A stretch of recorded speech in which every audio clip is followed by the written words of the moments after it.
ओम साई राम, जय साई राम। श्री सच्चिदानंद सदगुरु साईनाथ महाराज की जय। श्री साई सचित्र अध्याय 15।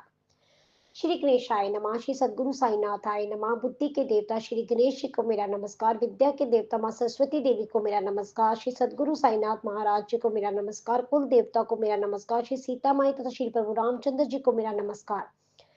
ग्रंथ रचना के प्रेरणते श्री सद्गुरु साईनाथ महाराज जी को मेरा नमस्कार।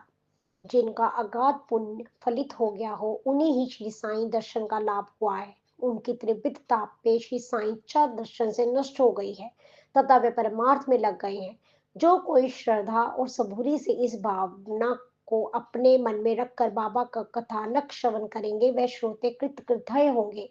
श्री साईं बाबा हैं एक सदगुरु थे, इसलिए उनकी भक्ति को आप नित्य परायण करेंगे तथा श्रवण करेंगे तो आपके भव भय तथा सभी व्याधाएं नष्ट होंगी एवं आपके मन में खुशियां व्याप्त होंगी तथा आप पाएंगे कि स्वयं श्री साईनाथ महाराज आपके सानिध्य में है।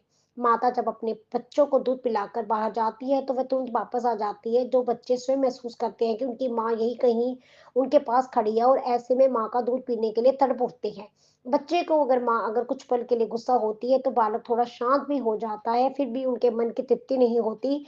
वह फिर दूध पीने के लिए प्रयास करता है। माता का दूध पीते समय अपने बालक का थोड़ा बहुत सा भी स्पर्श अगर हो माँ को हो जाता है तो माँ की आंचल में दूध की धारा बहने लगती है। वह ऐसा क्षण होता है कि उस वक्त बालक अपना रोना बंद कर देता है। तब बच्चा ऐसा महसूस करता है कि पूरी दुनिया उसके माँ की आंचल में बसी है। तब माँ भी अपने बच्चे के प्रेम के खातिर अपना आलस भूल जाती है। बच्चे के चारों ओर माँ अपने बच्चे पर अपने हाथ फेरती है, तब वह क्षण भी एक अलौकिक होता है। बालक के नाखून का दबाव जब माँ के स्तनों पर पड़ता है तब उसे और दूध बहने लगता है। जैसे अपने बच्चे की अपने माँ के प्रति अन्य भक्ति रहती है, उसी प्रकार अपनी भक्ति के विषय साईनाथ महाराज जी के चरणों में होनी चाहिए। तब ही साईं के चरणों के प्रति आपके दिल में भक्ति की धाराएं बहने लगेंगी। श्री दास गनु महाराज जब अपने हृदय दास कीर्तन करने के लिए जाते हैं तो अपने शरीर पर पूर्ण रूप से वस्त्र धारण करते थे। वह अपने सिर पर पगड़ी, फेटा, लंबा अंग रखा तथा अंग रखे के भीतर शर्ट, कमर में लंबी धोती, कंधे के ऊपर बड़ा लंबा दुपट्टा और धोती, इस प्रकार अपनी वेशभूषा करते थे। ऐसे ही एक प्रसंग में श्री दास गनु महाराज शिरडी के एक जगह जब कीर्तन देने के लिए निकले, तब वह बाबा को नमस्कार करने के लिए जब आ जाते थे, तब बाबा ने श्री दास गनु महाराज को अपनी निगाहों से निहारा। वह दास गनु महाराज को बोले कि अरे दूल्हे राज, इतने सुंदर वस्त्र परिधान करके तू कहाँ जा रहा है? तब श्री दास गुरु महाराज ने उत्तर दिया कि मैं अभी कीर्तन करने जा रहा हूँ। तब बाबा बोले कि तू कीर्तन करने जा रहा है, जहां तक तो ठीक है, लेकिन कीर्तन करने के लिए कोट, लंबा दुपट्टा, पगड़ी बांधकर क्यों जा रहा है? ये सब अभी मेरे सामने उतार कर रख दे। कीर्तन में इस प्रकार सर धर कर जाने का क्या मतलब? बाबा के ये सब बातें सुनकर श्री दास गनु महाराज अंदर से सहम गए। उन्होंने तुरंत अपने शरीर के ऊपरी सब वस्त्र निकालकर बाबा के चरणों में रख दिए। उसके बाद बाबा उन्होंने अपने जीवन के अंत समय तक ऐसे वस्त्र परिधान ही नहीं किए। उसके बाद वे जब कोई भी वस्त्र पहनते थे, उन सब वस्त्रों को अपने कमर के नीचे धारण करते थे। हरिदास के कीर्तन पद्धत से हरिभक्त परायण हम वह व्यक्ति अपने शरीर पर अंगरखा, अपने मस्तक पर पगड़ी या फेटा तथा कंधे पर एक लंबा दुपट्टा पहनकर जाते थे। नारदीय कीर्तन पद्धत में स्वतः नारद मुनि भी अपने मस्तक पर तथा कमर पर कुछ भी धारण नहीं करते थे और अपने हाथों में बीना लेकर भगवान की स्तुति करते थे। अर्थात बाबा को इस प्रकार नारदीय कीर्तन पद्धत से कीर्तन करने को दास गनु महाराज को अपना संदेश देना था। शुरू में तो साईनाथ महाराज पुणे तथा अहमदाबाद जिले तक ही सीमित थे, लेकिन उनकी कीर्ति बहुत दूर तक नहीं पहुंची थी। लेकिन जैसे-जैसे श्री दास गनु महाराज अपने कीर्तन करने के लिए कोंकण तथा अन्य जगह पर यात्रा करने लगे, तब वे अपने कीर्तन के माध्यम से श्री साईं बाबा के चमत्कार तथा लीलाओं के बारे में बताने लगे थे। उस समय बाबा के एक भक्त श्री नाना साहब चंदोरकर भी अपने साहित्यिक शब्दों में बाबा के गुण गौरव गाया करते थे। इसलिए बाबा की कीर्तियां महाराष्ट्र के हर शोर में गूंज उठी थी। संत कबीरदास गनु महाराज की आध्यात्मिक पकड़ था, उसके निर्माण होने वाले शब्दों से बाबा का जीवन चरित्र का संगीतमय शब्दबोध का आदित्य रासबोध का अब जन जन आस्वाद ले रहे थे। इसलिए अब बाबा का सही प्रचार प्रसार इन दोनों के माध्यम के जरिए अधिक पैमाने से हो गया था।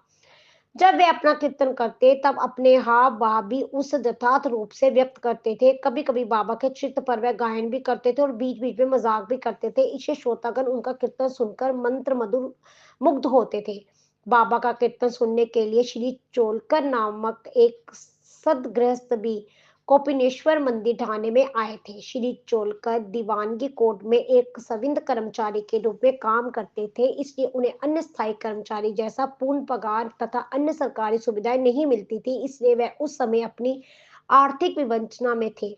श्री दास कनु महाराज स्वयं अपने कीर्तन में इतने हैरान हो गए थे कि उन्होंने अपने अंतर मन से बाबा को वंदना किया तथा प्रार्थना की और बाबा से कहा कि हे भगवान, मैं तो एक गरीब व्यक्ति हूँ, मुझे तो आधा अधूरी तनख्वाह मिलने के कारण मैं अपने परिवार का उदर निर्वाह भी ठीक ढंग से नहीं कर पाता, लेकिन अगर मुझे आपका आशीर्वाद मिल जाता और यदि मैं अपने विभागीय परीक्षा में यशस्वी हो जाऊंगा तो मेरी नौकरी भी स्थायी होगी और मेरी पगार भी बढ़ेगी तथा मैं अपने परिवार का पालन पोषण भी ठीक से कर पाऊंगा, और यदि आपने मेरी मनोकामना पूर्ण की तो मैं तुरंत आपके दरबार शिरडी में आकर आपके चरणों पर अपना माथा टिकाऊंगा तथा खड़ी शक्कर बांटूंगा।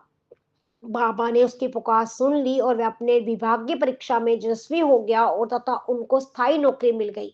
बाबा बाबा को दी गई मन्नत भी की पूर्ति करनी थी, लेकिन अपनी पारिवारिक जिम्मेदारियां बढ़ने के कारण उनके पास अभी शिरडी प्रस्थान करने के लिए पैसे ही नहीं थे, इसलिए वह चिंतित हो गए। एक तरह से जूनर का नांगे घाट जहाँ संधरे का पर्वत को लांघना कठिन नहीं है, लेकिन अब शिरडी जाने के लिए कुछ भी पैसा नहीं होने के कारण वह दुखी हो गए। इसलिए अब उन्होंने सोचा कि अपना कुछ खर्च करने के बाद जो पैसा बचेगा उसे मैं शिरडी जा सकता हूँ। इस कारण उसने अपने नित्य भोजन में शक्कर का उपयोग कम करने के निश्चय किया। अब वह बिना शक्कर की चाय पीने लगे। अब शक्कर का खर्च नहीं होने के कारण उनके पास जो राशि जमा हो गई थी, उस पैसे से उन्होंने श्री साईनाथ महाराज के दर्शन करने के लिए शिरडी जाने की तैयारी की। जब वे शिरडी पहुंच गए तब अपने वचन के अनुसार अपने शुद्ध निर्मल मन से बाबा के चरणों में नारियल तथा शक्कर को अर्पित किया। वह बाबा को कहने लगे कि मैं आपके दर्शन से बहुत खुश हो गया हूँ। आपने मेरी सभी मनोकामनाएं पूर्ण की है। उस समय श्री चोलकर और बापू साहब जोग भी उनके साथ शिरडी में आए थे। जब उन दोनों ने भी बाबा के दर्शन किए तथा मस्जिद से बाहर निकले तब बाबा श्री चोक को कहने लगे कि श्री चोलकर को शक्कर के पाक वाला चाय पी दीजिए। जब ये चोलकर ने सुना तब श्री चोलकर का दिल बाबा के प्रति तृप्त हो गया और अपने अब तक के कार्यकाल तक बाबा के अंतर्मन में क्या हो गया उसका उनको आश्चर्य लगा। लेकिन श्री चोलकर के मन में उनके प्रति श्रद्धा तथा भक्ति हो यही बाबा की उपेक्षा थी। बाबा ने आगे कहा कि तुमने जो नवस किया था कि उसकी पूर्णता अब हो गई है, इसलिए अब अपने भोजन तथा चाय में शक्कर डालना शुरू करो।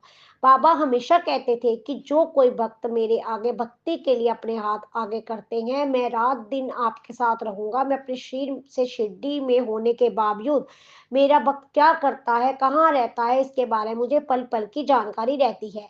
मेरे भक्त अगर मेरे से 7 समुद्र दूर भी हो जाए तो मैं भी उसका नित्य स्मरण मुझे उनका नित्य स्मरण रहता है। बाबा इस संसार में कहीं भी रहो, आप इस संसार में कहीं भी रहो, लेकिन मैं तो आपके पास हमेशा रहूंगा, ये मेरा सत्य वचन है। मैं मेरी नित्य भक्ति जो मेरी नित्य भक्ति करेगा, उपासना करेगा, उसके हृदय में मेरा सदैव वास रहेगा। मेरे सभी भक्तों को मेरा आशीर्वाद हमेशा बना रहता है। एक बार बाबा अपने मस्जिद में बैठे थे तथा उसके साथ भक्त भी बैठे थे। बाबा जहाँ बैठे थे उनके आगे की दीवार पर एक छिपकली आ गई तथा वह चुक चुक करने लगी। उसकी ये कृति देखकर बाबा के सामने बैठे उस भक्त ने कहा कि बाबा, आपके सामने जो दीवार पर ये एक तरफ आप देखो, वहां एक छिपकली चुक चुक कर रही है। इसका कुछ संकेती शकुन है क्या? उस वक्त के प्रश्न के जवाब में बाबा ने कहा, आज उसकी बहन औरंगाबाद से उसको मिलने आ रही है, लेकिन बाबा के उस सांकेतिक भाषा को बाबा के भक्तों को समझ में नहीं आया, इसलिए वे चुप हो गए। उसके बाद कुछ समय के बाद वहां एक सदगृहस्थ घोड़े पर सवार होकर आया। उसको तो आगे ही यात्रा करनी थी। उस घोड़े को भूख लग गई और इस घोड़े का आगे जाना नहीं चाहता था, इसलिए वह बाबा जहां बैठे थे उस स्थान के पास आ गया और वहां घोड़ा रुक गया। उसने अपने घोड़े के पीठ पर रखा अपना एक थैला निकाला। उसमें से घोड़े के लिए चने रखे थे। उसे जब साफ रखने के लिए उसने थैले को झटका तो उसमें से एक छिपकली बाहर आ गई और सीधे उस दीवार पर चढ़ गई, जो दीवार बाबा के सामने थी, जहां पहले से ही ये छिपकली चुक चुक कर रही थी। अब जो प्रश्न बाबा के भक्तों ने उस छिपकली के लिए पूछा था, तब उस छिपकली के प्रश्न के जवाब में बाबा ने उसको दिखाया कि देखो, जो सदगृहस्थ औरंगाबाद से आया था, उसके थैले में से ही छिपकली बाहर निकली और सीधे ही उस दीवार पर चढ़ गई जब जहां उस भक्त ने उस छिपकली को देखा था। इस संपूर्ण दृश्य को बाबा ने अपने साथ बैठाए भक्त को दिखाया और कहा कि देखो, एक छिपकली दूसरे छिपकली को कैसे मिलने के लिए आई है। उन दोनों छिपकलियों ने एक दूसरे को गले लगाया और फिर इधर उधर घूमने लगी। अब उस एक पल के लिए जरूर सोचें कि कहाँ शिरडी और कहाँ औरंगाबाद। ये सब तो कुछ समझना कठिन है, लेकिन बाबा ने तो उस छिपकली के बारे में कहा था, वह तो एकदम सही निकल गया। जो कोई इस अध्याय को आदर तथा सम्मान के साथ पठन करेगा, जब पारायण करेगा, उसके सभी संकट श्री साईं बाबा अवश्य दूर करेंगे। जो कोई भक्त अपनी अन्य भक्ति भाव से बाबा के चरणों में श्रद्धा से लीन होंगे, उनके सब प्रकार के दुख बाबा अवश्य दूर करेंगे, क्योंकि बाबा सभी भक्तों के अभयदाता हैं। मैं तो सभी भक्तों से निवेदन करना चाहूंगा कि आप श्री साईनाथ महाराज को हमेशा ही अपने हृदय में स्थान दें। श्री साईं बाबा ही सबके लिए सर्वोपरि हैं। बाबा की सभी कथाएं भक्तों के कल्याण के लिए ही हैं। इस संसार में मैं ही हूँ तथा मेरा ही अस्तित्व है। मुझे अन्य भाव से कभी मत देखना। इस लोक ने या परलोक में मेरा ही अस्तित्व है। जिसके मन में मेरे प्रति ऐसी श्रद्धा का अद्वितीय भाव होगा, वह भव तथा भय ये कहा रह सकते हैं। जो कुछ इस संसार में शाश्वत देख रहे हो, वह मुझे ही विराजमान है। ऐसे बाबा हमेशा अपने भक्तों को कहते थे। अब इस ग्रंथ के लेकर श्री हेमाड पंथ श्री साईं बाबा के चरणों ने शरणागत हो जाते हैं तथा बाबा से विनती करते हैं कि आप मुझे अपने से एक भी पल दूर मत करो। इस संसार के नैया पार करने की शक्ति सिर्फ श्री साईं बाबा में ही है और मैंने उन्हीं की शक्ति से ये मीठा चरित्र रचाया है। मैं तो अंत काल तक उनका अन्य दास बना रहूंगा। ऐसा यही तो बाबा का प्रेम है। ऐसे ग्रंथ लेखक श्री हेमाड पंत कहते हैं कि इस अध्याय को पढ़कर आपका मन प्रसन्न होगा तथा आपको मानसिक संतोष भी मिलेगा। ऐसे भक्त हेमाड पंत श्रोताओं से कहते हैं, इस तरह श्री साईं संत तथा सज्जनों से प्रेरित तथा भक्त हेमाड पंत रचित श्री साईं चरित्र ग्रंथ का चोलाकर शक्राख्यानम नामक 15वां अध्याय अब समाप्त होता है। श्री सद्गुरु साईनाथ अर्पणमस्तु। शुभमस्तु। ओम साई राम। जय साई राम। बाबा साईं सबकी बलि करे।